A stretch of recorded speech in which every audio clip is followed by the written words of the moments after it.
د ټاپي پروژې په اړه طالبانو څه پریکړه وکړه؟ ولې غواړي چې د ټاپي پروژه پلي شي؟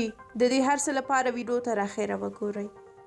د طالبانو د بهرنیو چارو وزارت سیاسي مرستیال شیر محمد عباس ستانکزی وایي چې د ټاپي پروژې چارې په راتلونکي سپټمبر میاشت کې پیلیږي.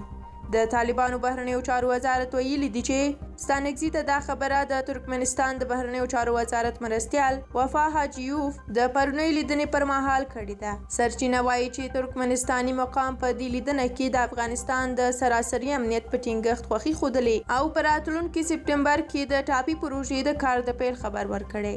طالبان وایي چې په دې لیدنه کې د یادې پروژې د کار په ارزښت او دوه اړخیزو همکاریو بحث او خبرې شوي. طالب لوري په دې لیدنه کې له افغانستان سره د ترکمنستان د مرستو مننه کړې او د ترکمنستان، افغانستان او پاکستان ترمنځ ترانزیتي لاره د مرکزي او جنوبي اسیا لپاره مهمه ګڼلې ده.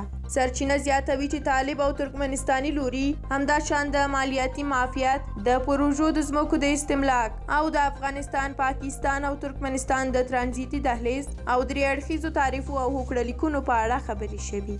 طالبانو له پاکستان او ترکمنستان سره د نویو اقتصادي پروژو په اړه ډیر جزئیات نه دي ورکړي.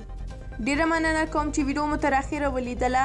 د راتلونکو تازه خبرونو څخه د خبرېدو لپاره سول افغان یوټیوب چینل در سره سبسکرایب کړئ. تر بیا ښه وخت، د خدای په امان.